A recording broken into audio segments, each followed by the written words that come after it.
जी अस्सलाम वालेकुम। हमारा नेक्स्ट टॉपिक है आर्टिकल 1.4 मोल। ये लफ्ज मोल जो है आप केमिस्ट्री में कॉमनली यूज करेंगे।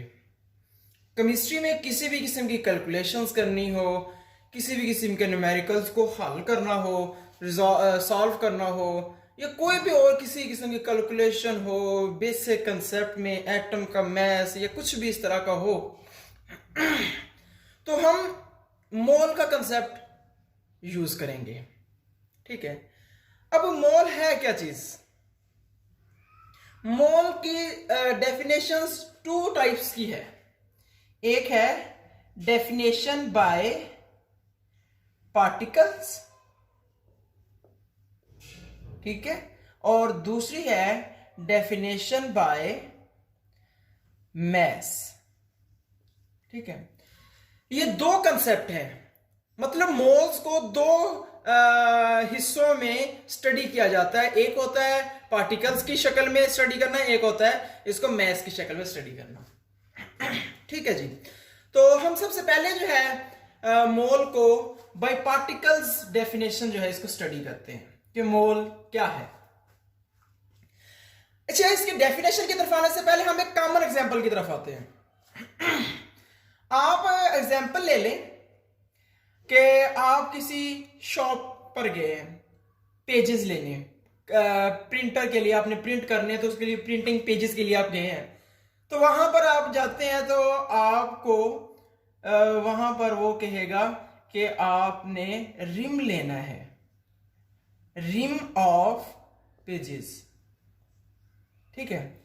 वो आपको कहेगा कि भाई हमारे पास जो पेजेस हैं, ये प्रिंटर के पेज हैं, वो हमारे पास रिम की शक्ल में है। अब रिम का क्या मतलब होता है? इन सेंस ऑफ पेज और number of pages, ream is equal to 500 pages. ठीक है। एक रिम होता है, इसके अंदर कॉमनली जो हमारे पास जो है वो 500 तक पेज होते हैं।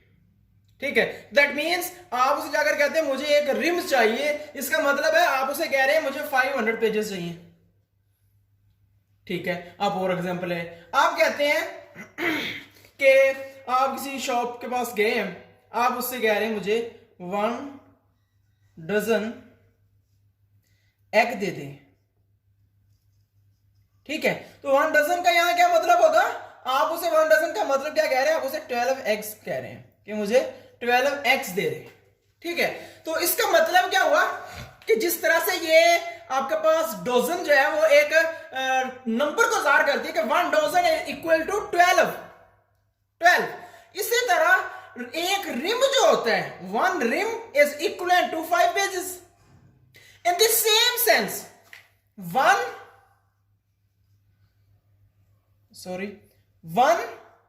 मोल is equivalent to Na। इसी तरह से 1 मोल किसी भी कंपाउंड का ले लें, अब केमिस्ट्री की सेंस में बात कर रहे हैं, किसी भी कंपाउंड का ले लें, किसी भी मॉलिक्यूल का ले लें, किसी भी एटम का ले लें, या किसी भी आप आयनिक कंपाउंड का ले लें, 1 मोल का मतलब क्या है? Na। वेयर Na क्या चीज है? Na हमारे पास यहां पर एक कांस्टेंट वैल्यू है। जिस तरह आपने कहा है कि 1 डजन, इसी तरह से Na जो होता है इसे हम कहते हैं एवोगैड्रोस नंबर। ये एवोगैड्रोस नंबर होता है, it is equal to 6.02 cross 10 की पावर 23 पार्टिकल्स। ठीक हो गया। तो इसका मतलब क्या हुआ कि आप जब कहते हैं कि मेरे पास 1 मोल वाटर है, लेट्स सपोज आप कह रहे हैं 1 मोल वाटर है आपके पास, तो इसका मतलब क्या हुआ कि आपके पास वाटर के 6.02 क्रॉस 10 की पावर 23 मॉलिक्यूल्स हैं जी। वाटर मॉलिक्यूल की शक्ल में होता है। तो आपके पास 1 मोल ऑफ वाटर का मतलब क्या हुआ? आपके पास इतने मॉलिक्यूल हैं। You have a collection of 6.02 cross 10 की 23 मॉलिक्यूल्स। तो इसका मतलब आप क्या लेंगे अब कि 1 मोल किसी भी चीज का ले ले, किसी भी एटम, मॉलिक्यूल, कंपाउंड का ले ले, वो उसके अंदर नंबर ऑफ पार्टिकल्स हैं वो क्या हो गए? वो 6.02 क्रॉस 10 पर 23 3 हो गए। ये तो था एक सिंपल सा कंसेप्ट। इसकी अब एग्जांपल लेकर हम देखते हैं कि किस तरह से। आप कह रहे हैं मेरे पास है जी 1 मोल ऑफ कार्बन 12। आप कह रहे हैं मेरे पास 1 मोल कार्बन 12 है, ठीक है जी, आइसोटोप बताइए। तो अब इसका मतलब क्या हुआ, आप कह रहे हैं मेरे पास 6.02 क्रॉस 10 की पावर 23 एटम्स हैं कार्बन के। क्यों? उसकी रीजन क्या है? Carbon 12, C12 is an atom, it is not a molecule, ठीक है। तो इसका मतलब क्या हुआ कि 1 मोल किस चीज का होगा? वो जो चीज जिस हालत में एग्जिस्ट कर रही है उसकी उस हालत में, उस स्टेट में वो उतने पार्टिकल्स की तादाद है, सही है। इसी तरह अगर आप कह दें कि मेरे पास 1 मोल ऑफ ऑक्सीजन गैस है, तो ये किसके बराबर होगा? ये होगा 6.02 क्रॉस 10 की पावर 23 मॉलिक्यूल्स। क्यों? क्योंकि हमें पता है ऑक्सीजन गैस जो है वो हमारे पास O2 की फॉर्म में एग्जिस्ट करती है, it is in molecular form. ये मॉलिक्यूलर फॉर्म में एग्जिस्ट करती है, ये एटॉमिक फॉर्म में नहीं होती। इसलिए 1 मोल अगर ऑक्सीजन गैस का कहेंगे वो 6.02 क्रॉस 10 में 23 मॉलिक्यूल्स होंगे। इसी तरह से आप और एग्जांपल ले लें। और कौन सी एग्जांपल ले लें? आप कह रहे हैं 1 मोल मेरे पास किसका है जी? Of NaCl।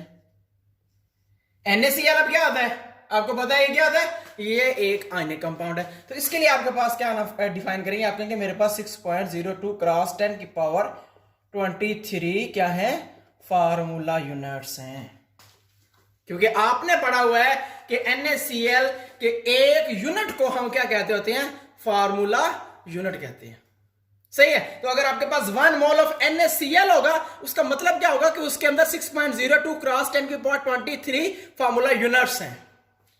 तो ये तो बेसिक कंसेप्ट है मोल का पार्टिकल के सेंस में, कि अगर 1 मोल किसी भी चीज का ले ले तो उसके अंदर नंबर ऑफ पार्टिकल्स इतने होंगे जी, ठीक हो गया। अब और दूसरी तरफ आए। अब आप कहें कि इसकी डेफिनेशन हम कर लेते हैं बाय मैस, कि मैस की सेंस में मोल को किस तरह से डिफाइन किया जाता है या एक्सप्लेन किया जाता है बाय मैस। अब इस सेंस में आ जाइए। अब इस सेंस में मोल क्या चीज है? इस सेंस में मोल क्या है? इस सेंस में मोल है अगर आप किसी भी कंपाउंड, मॉलिक्यूल या एटम का जो मैस होता है, एटम का मैस एटॉमिक मैस कहलाता है, मॉलिक्यूल का मैस क्या कहलाता है? मॉलिक्यूलर मैस कहलाता है, ठीक है। तो आपके पास किसी भी एलिमेंट, मॉलिक्यूल या आयनिक कंपाउंड का जो मैस होगा उसको अगर आप AMU की बजाय ग्राम में लिख दें तो वो आपके पास क्या कहलाएगा? उसका 1 मोल कहलाएगा। इस बात का मतलब क्या है? हम सिंपल से आगे कॉम्प्लेक्स मॉलिक्यूल की तरफ जाते हैं। आगे आते हैं the atomic mass of hydrogen ले लेते हैं, इज इक्वलेंट टू है, आप कहते हैं 1.008 AMU। तो अब इसका 1 मोल कैसे निकालेंगे? तो अगर आप क्या कहें, आप कहते हैं कि 1.008 AMU नहीं है, ये 1.008 ग्राम है, then it will become 1 mole of hydrogen. ले जी, तो ये कंसेप्ट है मैस का, मैस की सेंस में मोल का, ठीक है। कि अगर आप किसी भी एटम के जो एटॉमिक मैस, जिसको आप AMU में लिखते हैं, इसको आप ग्राम में रिप्रेजेंट कर देंगे तो वो उसका बन जाएगा 1 मोल। ये क्या बनाएगा? इसका 1 मोल बनेगा। आप कहते हैं जी आपके पास जी एटॉमिक मैस है किसका? ऑफ, आप ऑक्सीजन कहते हैं, ऑक्सीजन का एटॉमिक मैस कितना होता है जी? 16 AMU,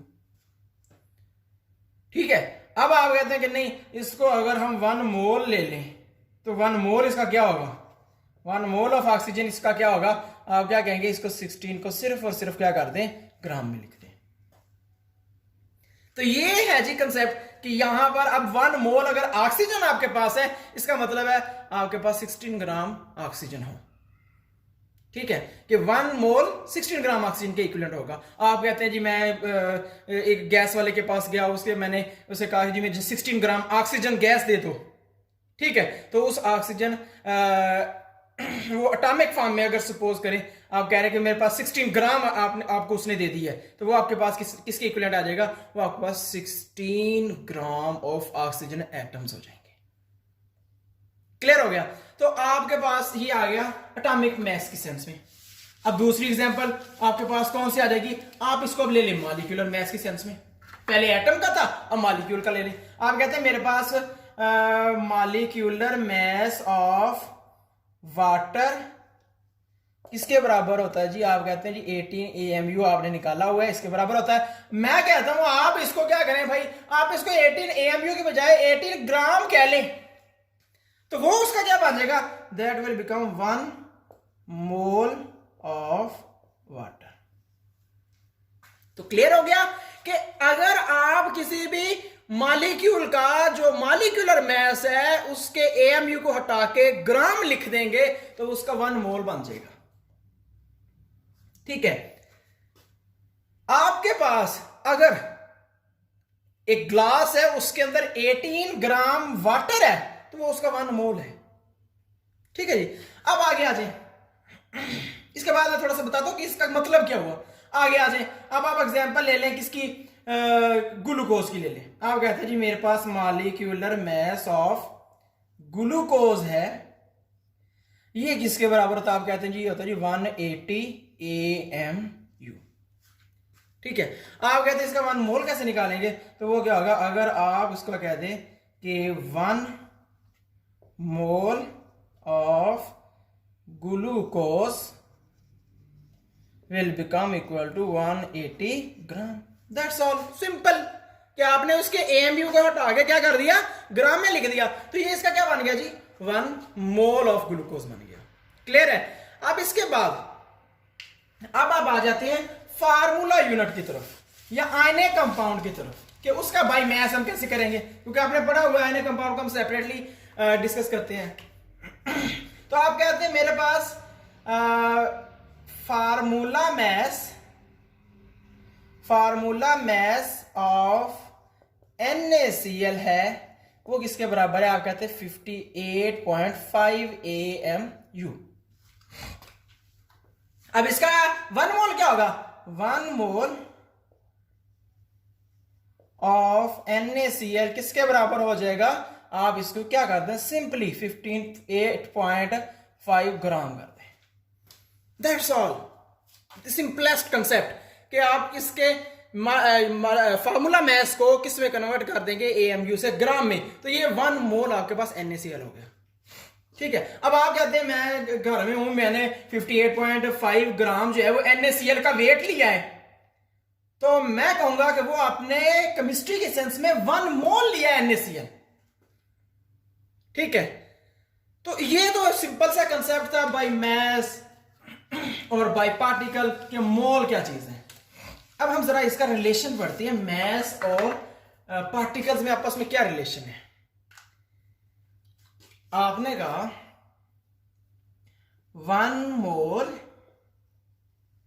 ऑफ, अब वाटर की तरफ, कार्बन की तरफ आ जाए, कार्बन एटम किसके बराबर है जी, 12 ग्राम। इसी तरह आपने क्या पढ़ा हुआ है कि 1 मोल ऑफ कार्बन किसके बराबर है, 6.02 क्रॉस 10 की पावर 23 एटम्स। लें जी, आपने 2 कंसेप्ट पढ़े, एक पढ़ा 1 मोल 12 ग्राम के बराबर है कार्बन, दूसरा पढ़ा आपने कि 6.02 क्रॉस 10 पर 23 एटम्स के बराबर है 1 मोल जो है कार्बन का। अब इसका मतलब क्या हुआ? इसका मतलब यह हुआ कि अगर आपके पास 12 ग्राम कार्बन है, उसके अंदर कार्बन एटम्स कितने होंगे? Avogadro's number.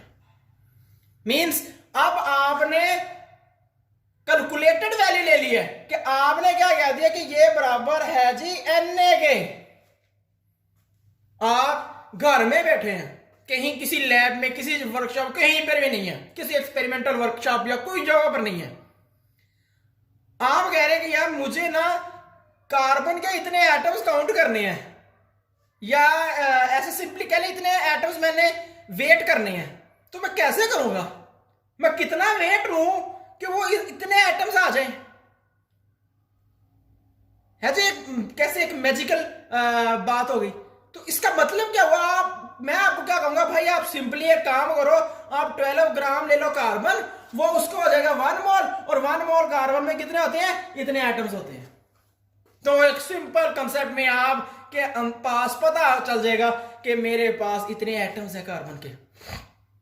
This is the wonderful concept in chemistry. आप जिस चीज को देख भी नहीं सकते, एटम है, आप उस चीज को देख भी नहीं सकते, लेकिन आप ये बता सकते हो कि भाई इतने मैस में इतने एटम्स होंगे। सही है। इसी तरह एक और एग्जांपल ले ले। 1 mole of water. 1 mole of water किसके बराबर होगा? आप कहते हैं वो 18 ग्राम के बराबर है। तो इसका मतलब क्या हुआ? वो किसके बराबर है? वो 6.02 क्रॉस 10 की पावर 23 मॉलिक्यूल्स हैं जी वाटर के। मतलब अब यहां पर देखें, ये और ज्यादा सिंपल और इजी वे में यहां पर पता चलेगा क्या कि आप कहते हैं कि मेरे पास 18 ग्राम वाटर है। मैं कहता हूं नहीं, आपके पास जो वाटर है आपके पास, उसमें 6.02 क्रॉस 23 मॉलिक्यूल्स हैं वाटर के। मींस आप जिस मॉलिक्यूल को देख भी नहीं पा रहे, आपको उसकी तादाद का भी पता चल जाएगा, उसके अंदर इतने मॉलिक्यूल्स हैं। सही है। तो ये एक कंसेप्ट है जो रिलेशन देता है हमें कैलकुलेशन स्टडी करने में, किसी भी न्यूमेरिकल कैलकुलेशन में ये बहुत सपोर्ट देता है कि आपको किसी भी चीज के अंदर पता कराना हो कि कितनी मिकदार है इस चीज की मौजूद, तो आप उसके मोल से निकाल के उसके particles, atoms, molecules, bonds, everything, बहुत कुछ आप निकाल सकते हैं। सही है। तो ये एक कंसेप्ट है, रिलेशनशिप है किसके दरमियान, के मोल का मैस के सेंस में और पार्टिकल के सेंस में क्या रिलेशन है। ठीक है। अब यहां पर पहले मैं इसके 2 फार्मूलाज इन्हीं के बयान करता हूं, उसके बाद मैं एक और कंसेप्ट, इन्हीं से रिलेटेड कंसेप्ट की तरफ आता हूं। मतलब आपने निकालने हो नंबर ऑफ मोल्स। ठीक है। तो इसके 2 फार्मूले हैं आपके पास।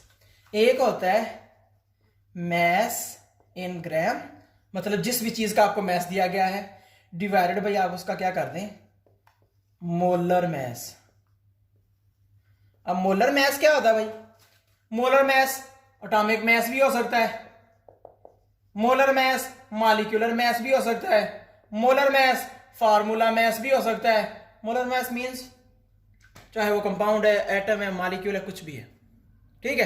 तो इसलिए नंबर ऑफ मोल्स के लिए एक फार्मूला तो आप ये है कि अगर आपने किसी भी कंपाउंड के नंबर ऑफ मोल्स निकालने हो, तो जितना मैस आपको लैब में दिया गया है, किसी भी एग्जामिनर ने आपको सपोज 20 ग्राम कार्बन दिया है या ऑक्सीजन दिया है, तो उसको उसके मोलर मैस, जो उसका मॉलिक्यूलर मैस होगा या जो उसका एटॉमिक मैस होगा, उससे जस्ट डिवाइड कर दें तो आपके पास नंबर ऑफ मोल्स आ जाएंगे।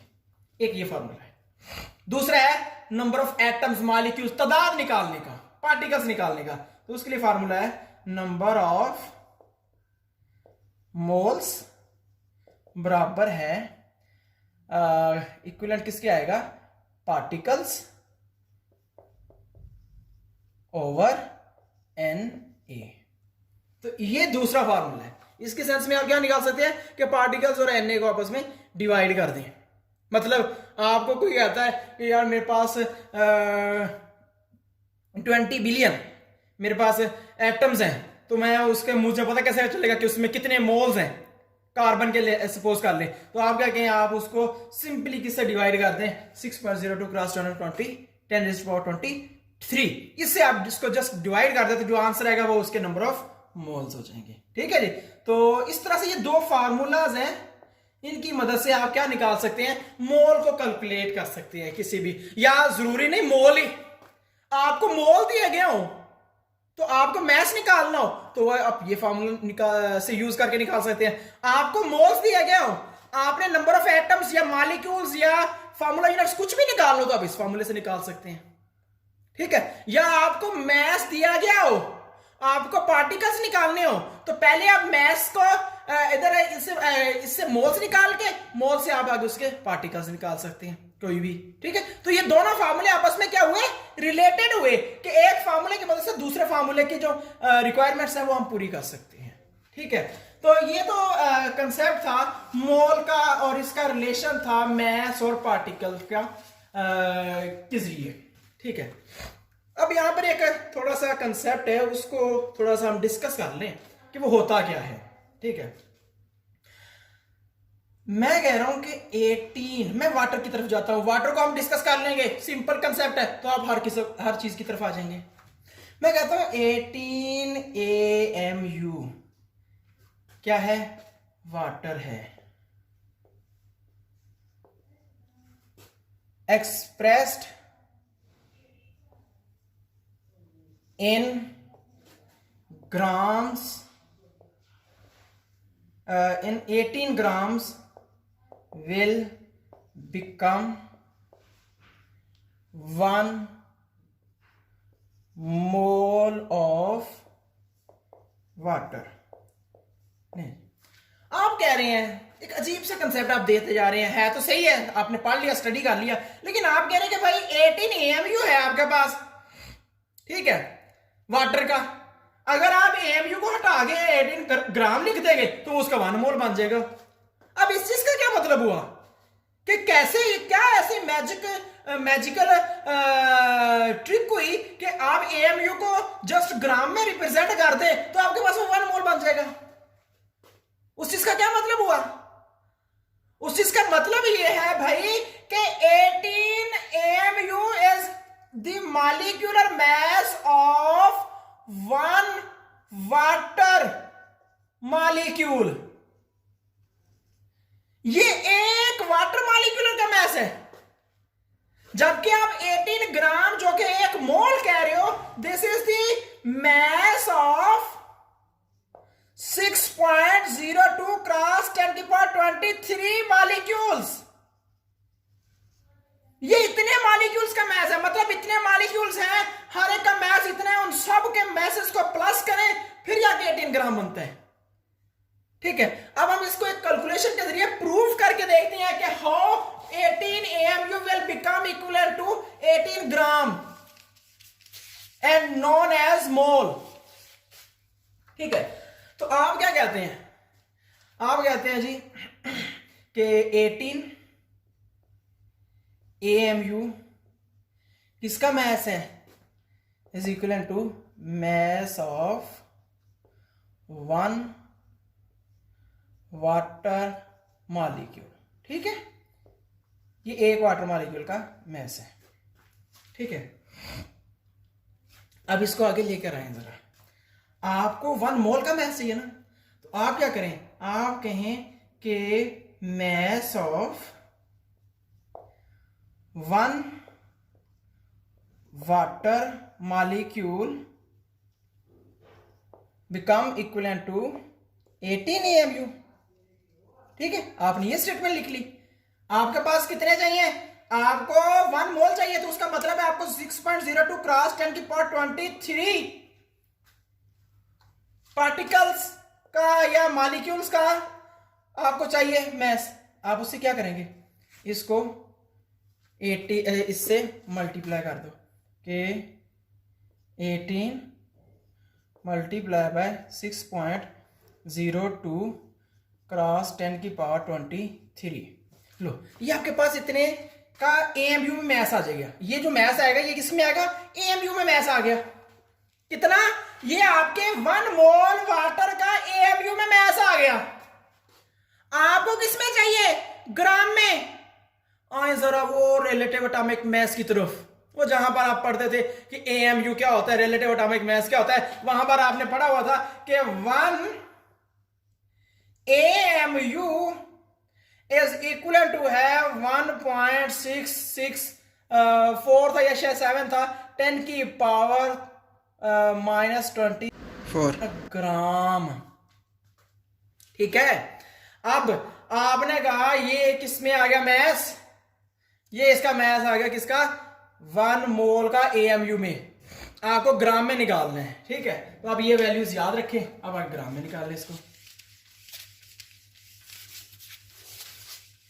हम फिर से लिख लेते हैं। ठीक है, 1 मोल इन AMU इसके बराबर आपने लिया 18 मल्टीप्लाई बाय 10 6.02 10 की पावर 23 AMU। ठीक है, अब ये वैल्यू आपकी आ गई है 1 mole of water in AMU, उसका मैस ये हुआ। ठीक है, अब आपको पता है क्या कि 1 AMU इज इक्वल टू है 1.66 मल्टीप्लाई बाय 10 की पावर -24 ग्राम। ठीक है, अब ये आपके पास वैल्यू है AMU में, आपको पता है 1 AMU इतने ग्राम के बराबर है, तो इस वैल्यू को आप ग्राम में कन्वर्ट कर लें कि 1 AMU इसके बराबर है, इतने किसके बराबर हो गए, अकॉर्डिंग टू यूनिटी फार्मूला। इकाई का क्या था आपने सुना होगा कि 18 मल्टीप्लाई बाय 6.02 क्रॉस 10 की पावर 23। अब ये वैल्यू जो है, ये जो मैस है, ये किसके इक्विवेलेंट है, और AMU बराबर है किसके, आप इससे मल्टीप्लाई कर दें कि 18 मल्टीप्लाई बाय 6.02 क्रॉस 10 की पावर 23 मल्टीप्लाई बाय 1.66 क्रॉस 10 की पावर -24। तो this is the value for, ये जो आपके पास वैल्यू आई है ये किसकी होगी, ये आपके पास है 1 मोल ऑफ वाटर की। आप जाके कैलकुलेट कर ले इस सारी वैल्यू को, ये आपके पास 17.98 ऑलमोस्ट बनेगा, और दैट इज इक्वल टू 18 ग्राम। क्या हो गया आपके पास, 1 मोल ऑफ वाटर इन ग्राम, 18 ग्राम के। देखिए जी, आपने स्टार्ट कहां से लिया था, आपने स्टार्ट लिया था 18 AMU से। ठीक है, आपने 18 AMU से लिया था, आपने उसको मल्टीप्लाई किया, उसका मोल निकाला, मोल में AMU निकाला, वो मोल में AMU आपके पास वैल्यू ये आ गई, इसको मल्टीप्लाई करके आप मजीद सिंपल वैल्यू निकाल सकते हैं। मैं अभी कैलकुलेटर यूज नहीं कर रहा। ठीक है, तो आपके पास, आपको पता है कि 1 AMU किसके बराबर होता है, आपने रिलेटिव एटॉमिक मास में जाएं, उस टॉपिक में हमने पढ़ा था कि 1 AMU बराबर होता है इतने ग्राम के। तो आप इस सारी वैल्यू का जो आंसर आएगा उस सबको आप ग्राम में कन्वर्ट कर दोगे। कैसे करोगे, आपको पता है ये 1 इसके बराबर है, तो इतनी वैल्यू जो आंसर आएगा ये किसके बराबर होगा, ये सारी वैल्यू से मल्टीप्लाई हो जाएगी, ये वैल्यू। ठीक है, ये वैल्यू से मल्टीप्लाई होगी और आप इसको मल्टीप्लाई करके आंसर निकाल लेंगे, ये आपके पास आएगा 17.98 ग्राम। ठीक है, that is round off equivalent to 18 gram. तो this is the 1 mole of water in 18 gram. तो इसका मतलब क्या हुआ, ये जो बात की गई है कि 18 AMU when expressed in grams, 18 grams of water it is becomes equivalent to 1 mole of water। ये कोई ऐसी बात नहीं है, ये ऑथेंटिक है, कैलकुलेटेड है, आपके सामने कैलकुलेट हो गई है। ठीक है, तो इसका मतलब क्या हुआ कि it is authentic and mathematically proved value कि आप 18 AMU को जब 18 ग्राम ऑफ वाटर में एक्सप्रेस करोगे, बयान करोगे, 1 मोल कहोगे, तो आपके पास 18 ग्राम जो है वो उसके इक्विवेलेंट बन जाएगा। ठीक है, तो ये आपके पास वैल्यू आ गई है। इस तरह से आप कर सकते हैं, इसी तरह से आप और बहुत सी वैल्यूज, जितनी भी आपके पास वैल्यू आ जाते हैं, मॉलिक्यूल्स होते हैं, कंपाउंड्स होते हैं, आप किसी भी और कंपाउंड की, वाटर की बजाय आप कार्बन डाइऑक्साइड ले ले। ठीक है, आप इसके अलावा कोई और एटम ले ले, उसका भी इस तरह से कैलकुलेट करके दिखाए, वो उसके ग्राम के इक्विवेलेंट होगा। मींस आप कैलकुलेट करके दिखाए कि CO2 जो होता है वो कितना होता है, 44 AMU जो होता है, आप उसको कन्वर्ट करके देख ले 44 ग्राम में इक्विवेलेंट आएगा कि नहीं आएगा, आएगा। ठीक है, तो इस तरह से आप कोई भी वैल्यू आगे कैलकुलेट कर सकते हैं। ठीक है, यहां पर जो मैं वैल्यू यूज कर रहा हूं 6.02 10 की पावर 23, ये जो वैल्यू, ये कांस्टेंट वैल्यू है, इसे आप क्या कहते हो, ये एवोगैड्रोस नंबर होता है। एक साइंटिस्ट था, उसने ये वैल्यू मोल के लिए एक फिक्स कैलकुलेट की थी। ठीक है जी, तो ये आपका टॉपिक था जी 1.4। आर्टिकल कंप्लीट हो चुका है। ओके, अल्लाह हाफिज।